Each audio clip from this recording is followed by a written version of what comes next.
話ぶちを interpreting.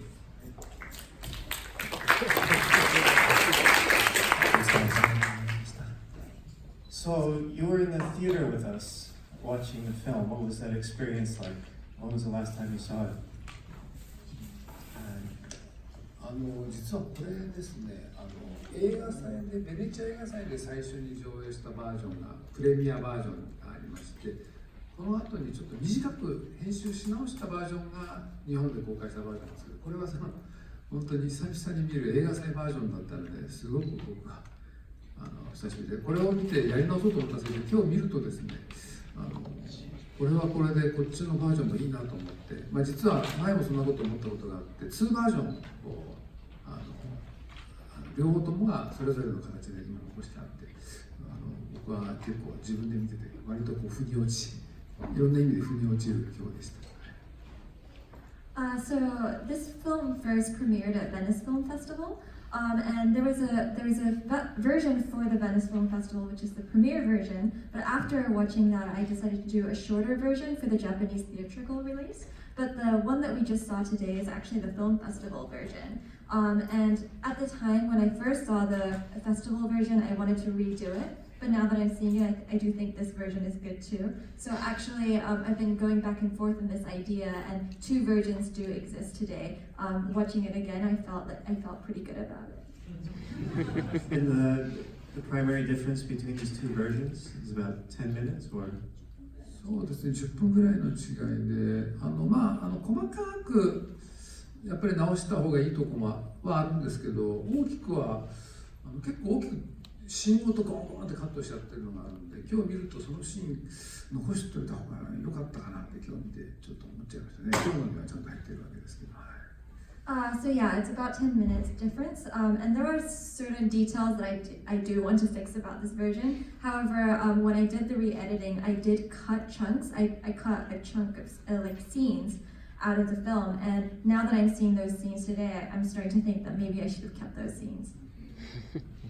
Yeah, so you touched on this a little bit in your introduction, but looking back on the film 20 years later, how do you place Bullet Ballet in terms of your career and your growth as an artist? I read that you initially had some mixed feelings about it.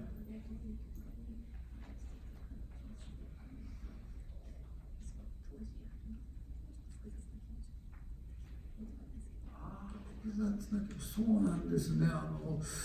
映画が完成した時はですね、バレットバレエベネチアでやって、短いバージョンも作り直したようになかなか終わった感じがしなかったんで、自分で作った後に。普通は映画が終わると終わったと気持ちよく達成感なんですけど、なんか不思議な達成感が得られなかった。散々悩んだんですけど、今こうして時間がものすごく経ってですね、今自分がやってきた残までのことを振り返ると、実を言うと細かい反省はもちろん常にあるんですけど、積んできた真ん中あたり、自分の真ん中あたりにする映画としてはかなり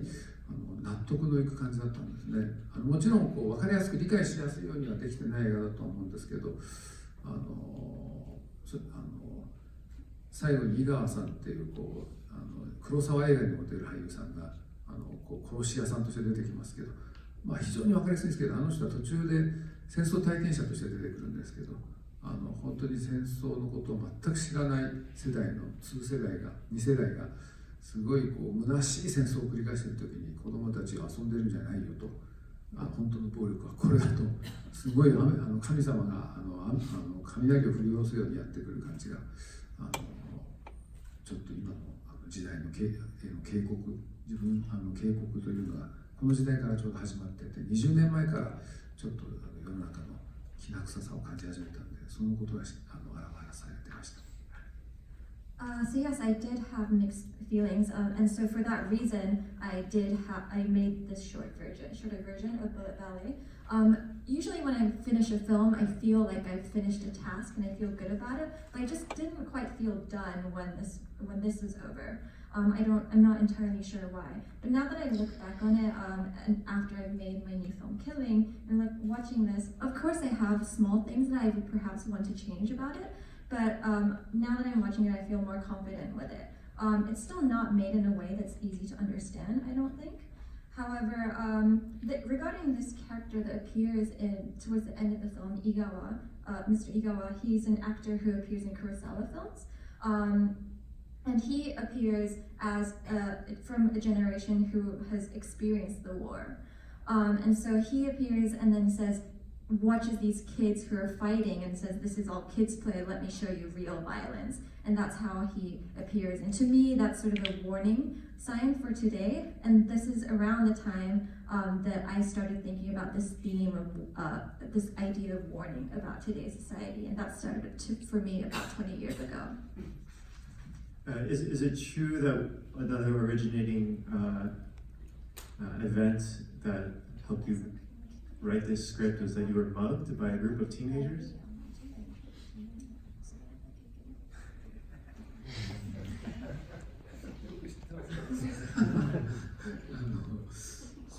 この映画を作ろうと考えている時に僕の降りる駅があるんですけど、自分家の近くの、夜だったんですけど、自転車がこういっぱい並んでて、ちょっとこうなんつうんですか、その風俗店がこうあるようなあんまり環境の良くないところの奥の方に自転車を取りに行こうとしたら、こういうキッズたちが5人ぐらいの悪い人たちが僕のところにこうやってきてですね、映画の冒頭シーンのうわーってくるみたいな感じで来て、お金をよこせと言われて、本当に0.2秒ぐらいの速さでお金を出してですね、これで許してくださいと言って渡した記憶から来てるんですけど、その後なんか酔っ払ってたんですよ、僕。それで気分もちょうどこの今のボーダーとはちょっと違いますけど、ちょっと気持ちもあんまりなんだかいい時じゃなかったので、モップを持って、ちょっと長いですね、モップを持って追っかけたりなんかして、追いついちゃったらどうしようとか追っかけたりして、でやがてマリさんが見てきて何やってるのって捕まって朝までなんかこう文章なんか書かされましたね。僕が悪いことした方じゃないのに、なんか朝までなんか文章を書いて、そこへのその時の警察の怒りもちょっと微妙に映画に入っているかもしれないね。I can't believe you know these details of how much you know about this. But actually, when I was thinking about making this film, I remember one time I got off the station that's near my house, and there were rows of bicycles. It was nighttime, and it was sort of around this area with a lot of brothels. It wasn't so great of an area, and these kids started coming at me, and they came up to me and said, "Give me your money." And in 0.2 seconds, I gave my money to them very quickly. And so, even though I wasn't quite like Goda at the time, I was feeling a little bit depressed at the time, similar to him. But I remember I grabbed a mop and started chasing after them. And as I was chasing, I was thinking, what would happen if I actually do catch up with them? And then I also got caught by the cops at the time. And then it was as if I was the one who had done something bad, and I was told to write for a really long time through the night. I had to write something at the police station. And I remember having a little bit of anger towards that as well, which you can sort of see in this film. You mentioned in your introduction that this part of your career is defined by the theme of man in the city, man with technology. I wonder if you could speak a little more about that and about Tokyo specifically, and how the city influenced your filmmaking at this stage in your career, and if that's changed over time.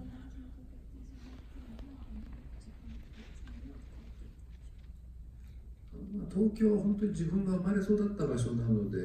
愛情が深くあるわけですけど、こうビルがどんどん僕が身長を伸ばすのと一緒にビルもこうどんどん大きくなっていって、そのビルディングに対して一緒に育った兄弟のような愛情もありますし、父親のようなこう、一生懸命お父さんたちが働いて作った父親のような感じもありますし、自分の母体であるからお母さんのような愛すべき存在でありながらも大きくなればなるほど圧迫感があって、こう自分たちの肉体を圧迫しているようなこう雰囲気もあって、ちょうどそれが人間とこうコンクリートの都市の関係みたいなのをテーマにしているところで、一方その人間性みたいなものとテクノロジーもどんどんこう進歩して、どうもその時よくテーマとしてあったのはバーチャルリアリティという言葉があって、そういう都市生活をしているとなんか現実が夢か現実か分かんなくなるので、生きてる実感を確かめるためによく夢の中で自分をつねってみて、痛かったら夢じゃないしって、痛いと夢じゃないし、痛くなかったら夢みたいな感じで、本当の生きてる実感を確かめるためになんか痛いところに自分を身を置くような人たちをこの頃は描いていたという感じで、やっぱり都市というのがなんか生きたりとか死んだりというなんか荘厳なものを隠してるんじゃないかと。それで何か生きてる実感というのは、いつか自分が死ぬなんていう実感もどうもなくて、それがちょっと逆に平和で一方なんか良くないことが起こってたんじゃないかということを描いてたのがちょうどこの頃のことですね。So Tokyo is a city where I grew up, so I actually have a lot of love towards the city. So as I grew taller, I remember the buildings also grew taller. So in a way, they were sort of like my siblings, but at the same time also sort of a father figure that was taller, a mother figure in the sense that I grew up under them. And so I have a lot of feelings, and there's all sort of loving presences to me. But at the same time, as they got bigger, I also felt that there was more pressure that I felt coming from these buildings. And so I really wanted to figure out what the relationship was between the human and the urban landscape, human and technology. And at the time, technology was also really evolving, it is today as well. But and then at the time, virtual reality was a big word that was being thrown around. And so at the time I was thinking about what the difference is between reality and dreaming. And so I would often find myself pinching myself to figure out whether it was a dream or not. And I think the idea of pinching ourselves causes a sort of pain. And so I wanted to, and that pain would signify that we were living. And so I wanted to capture people who were chasing after this kind of pain to feel that they are living in the city. Because I sometimes feel that urban living can hide this idea of death. Sometimes we think that we're invincible and that we can continue on living, and forget that perhaps one day we're going to die. And in some ways, I think this situation is a peaceful thing, but at the same time, on the other hand, I was starting to problematize that idea. I have many more questions, but I think at this point I'll open up to the audience. We have mics on either side of the auditorium. So if anyone has a question, raise your hand tall so I can see you. See you, one back there. First up.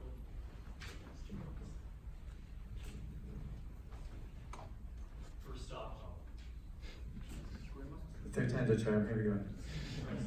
Nope, okay. Maybe we forgot the batteries. Why don't you use your outside voice? That's fine, I can speak very loudly, so it's fine. First off, I just want to say how much I thoroughly enjoyed the film. I'm obsessed with noir, neo-noir classics. But for me, I'm really curious to know if,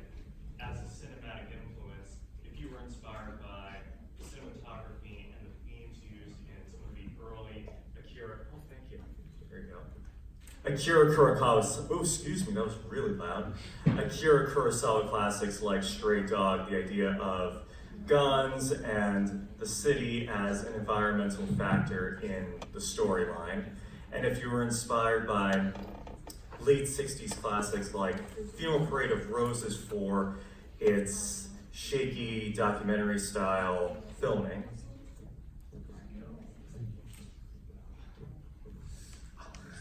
バラの葬列とかよく知ってらっしゃいますね。バラの葬列実はまだ見てないんですけど、黒沢監督の初期の映画は黒沢監督がもう大好きなんで、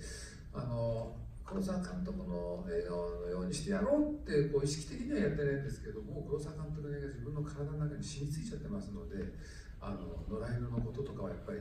拳銃を扱う以上は一個の拳銃をめぐってものすごい人間模様が繰り広げられるっていうのはやっぱり野良犬が原型ですんで、そのことは頭には常にきっとあったと思いますし、今日見てて若い後藤って男が警官を殺そうとして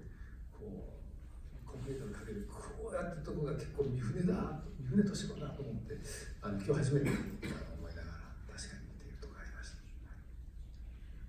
So wow, you know about Funeral Parade of Roses. I actually haven't seen that film, but I do love Kurosawa's films. And so even though I wasn't really consciously trying to do a Kurosawa film, Kurosawa's films are very deep inside me, so I can't avoid that in a way. And as you said, with the idea of one man and a gun, it's hard not to avoid a stray dog.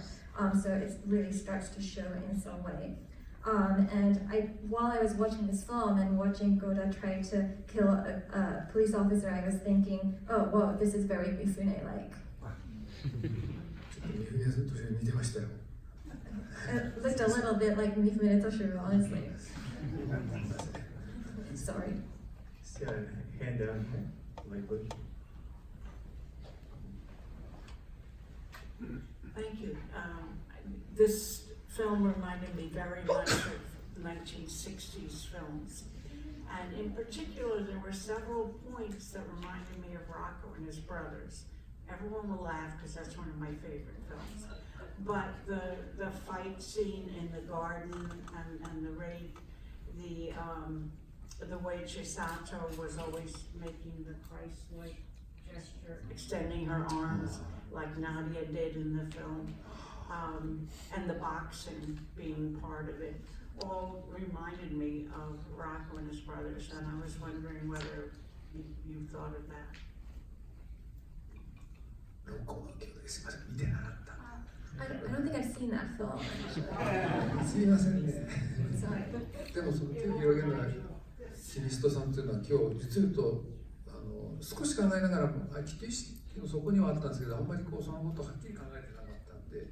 今日ああそうかと思い当たるところがありましたキリストさんプラス鳥のイメージもあったりするんですけどね。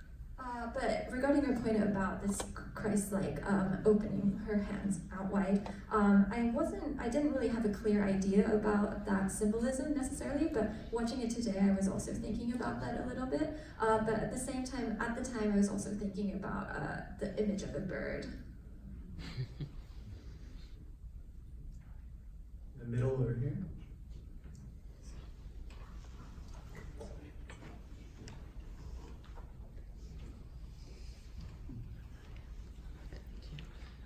First off, just want to say, fantastic film.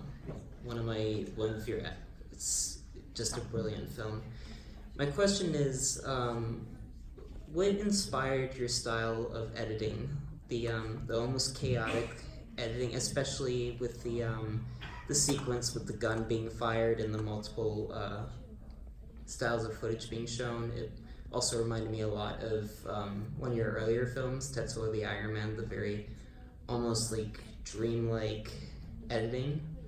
What was a major influence for that style of editing for you?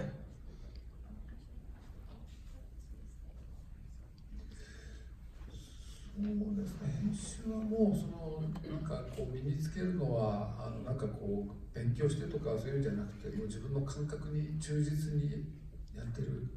だけという感じで自分が合点がいくようにするとこういうふうになっちゃうということなんですけど夢っていうことで関して言うと本当に自分はその子供の時にですね悪夢ばっかり見てたもんですからそれが本当に怖くて怖いんですけどどっかでちょっと楽しいんですね夢の中でそういう感じがそのまま大人になって映画にする時に子供の時の夢がこうを映画にして自分の子供の時のなんか怖かったことをなんかこうなんつうかね自分の中でなんつうんですかそういうのその恐怖子供の時の恐怖をこう自分でいい子と自分の子供時代にいい子しているような気分がちょっとあるかもしれないです。ただ今度のバレットバレエに関しては編集のことをおっしゃっていたので言うとそれまでのこういわゆるカットバックといってこの人の顔を撮ったらこう撮るっていう基本の法則はたまには使うんですけど主には記録映画のような映画にしたかったので起こっている俳優の出来事を同じ方向で何回も撮るんですね。で編集すると切り返しっていうんじゃなくて同じ方向の顔とか同じ方向の全体とか同じ方向のその手だけとかいうふうに一点から見てるのでちょっと客観的な描写になることでそのニュース映像でなんかドキュメンタリー見てるような生々しさをこう出そうという、そういう狙いが今回の映画ではありました。So regarding editing, it wasn't necessarily like I really studied editing necessarily, but what I did was I followed my intuition as truthfully as possible, and it just so ended up this way in a way. Regarding your comment about this dreaminess, when I was little, I used to always have nightmares, and they were really scary to me, but a small part of me was also having a little bit of fun. And so I was really trying to recreate a lot of my childhood nightmares in my dreams. And a part of the impetus was that I was telling my childhood self that was scared and sort of trying to calm that child down. And regarding the editing in today's film, Bullet Ballet, so instead of doing sort of a cutting back and forth between a face and then reaction, what I wanted to try to evoke was a documentary style. So I would shoot the same direction multiple times. And so you would see the face facing the same direction or a hand facing the same direction, but shot many times. And I figured that can evoke sort of a news footage feeling or a documentary style. Thank you. One right here, and then behind. Good evening, Shinya-san. Thank you for the wonderful film. I have a question. So when you casted your actors, what were you looking for, and how did you direct them? Thank you. もう本当にこの存在感のある人っていう観点で選んで、若いギャングの方のボスやった人は当時は演技経験が全くなくて、ロックバンドのドラムの人だったんですけど、本当に存在が素晴らしかったんで、その演技できるできないと関係なく、出ていただいて、やはり素晴らしい存在感だったのと、あと若い人たちはオーディションで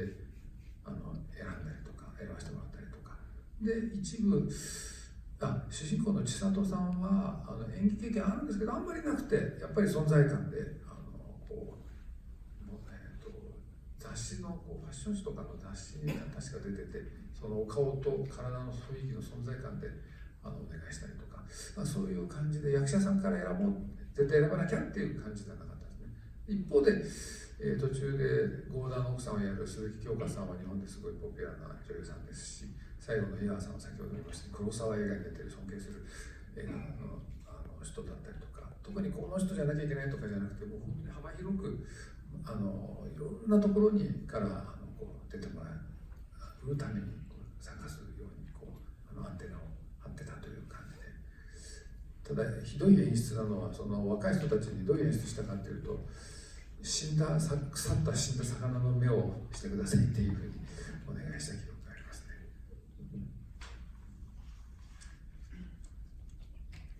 So regarding the casting, I really searched for people with a lot of presence about them. So the man who was acting as a young gang boss leader,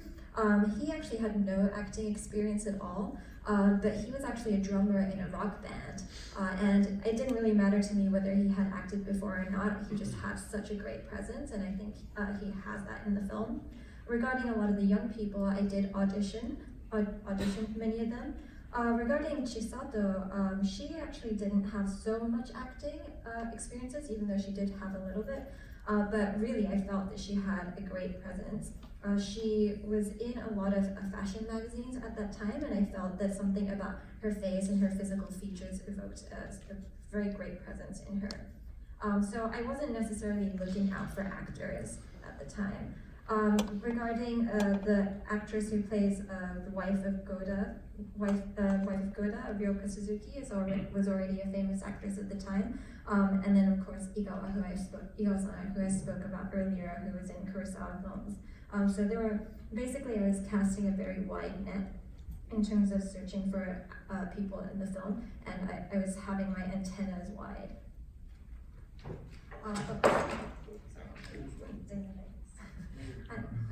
Regarding in terms of how I directed these actors, one thing I remember is that telling the young people in the film to act as if their eyes are eyes of rotting fish. 死んだ腐った死んだ魚の目 Dead and rotting fish. ひどいですね It's really terrible directing. Okay, we have the last one right here. わざわざニューヨークに来てくれてありがとうございます。Thank you so much for coming to New York and to Anacuts. You mentioned that you're fast approaching the 30-year mark from the first film that you made professionally anyway. So my question for you is about fear as a creator.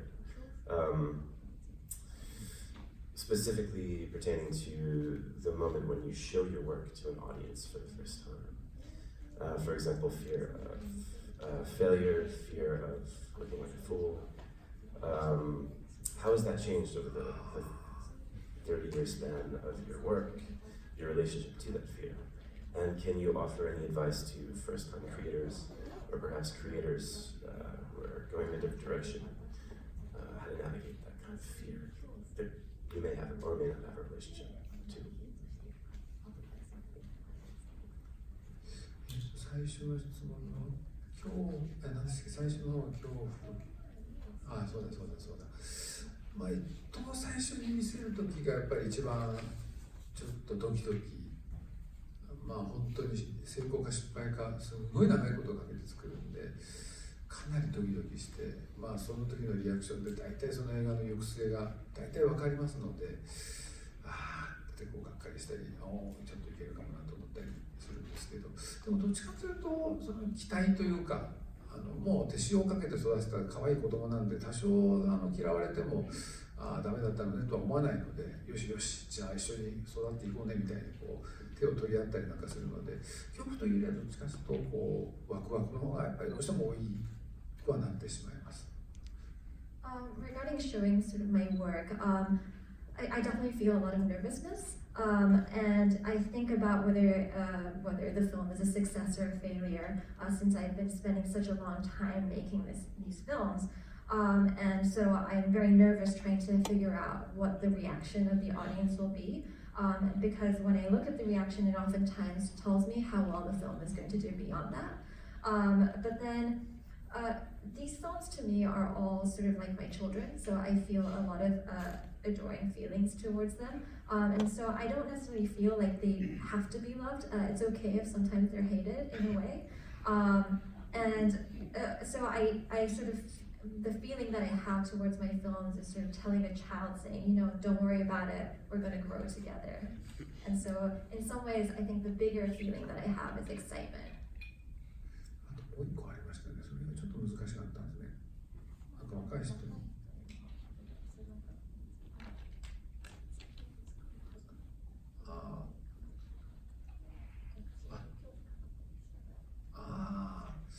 まあでもね、自分の、そうか、そういう意味じゃ先ほどおっしゃったように、恐怖っていうことで言うと、僕もともとそんなにこう、なんていうんですかね、怠け者で引っ込み思案なんですね。でもどうしても作りたいテーマとかやりたいものがあるので、その怠け癖をこう押しとしてでもやりたいものを作ってるもんですから、やっぱりこう面白がれるものなんですか、これは自分が面白いどうしてもやりたいんだっていうものだったらもう無我夢中で作ればいいし、あと一歩こうどうしようかなって考えてるよりやり始めちゃうとですね、もう止まらなくなりますんで、最初の一歩をもう割と軽やかに踏み出しちゃったらいいんじゃないかなと。あとは大変なんですけどね、最初の一歩はあまりこう考えすぎない方がいいんじゃないかなというふうに思ってます。And regarding sort of advice towards younger creators, I think so. Personally, rather than fear, what I am fundamentally is I'm sort of lazy and often like to take a step backwards. But I also at the same time really want to make films a lot. And so in some ways by making these films, I'm fighting against my laziness. So I just want to say if it's a film that you really want to make and really want to see, that's one way to fight it. And the other thing is to just make that first step and just really start. Don't think about it too much, because once you take that step, you just won't stop going if it's a film that you want to do. you might regret that you started, but it's still Tsukamoto-san, this is your last day with us. I'd like to give you the opportunity for any last words. そうですね。本当にね、もうせっかく来たニューヨーク、もうちょっといたいんですけど、皆さんも本当スタッフの人もいい人ばっかで、最後までなんか終わって打ち上げでも出たいぐらいですけど、本当にこの映画祭、今回来させてもらってとってもあったかい素晴らしい方々ですごい嬉しい体験をさせていただいたので、今後も映画祭の成功をお祈りしてますし、自分もまたいち早くまた戻っていきたいなと思いました。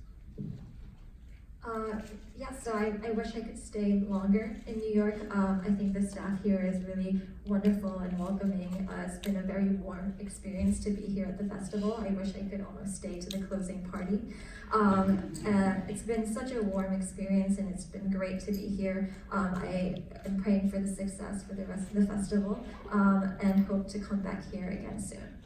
We would love to have you. Thank you.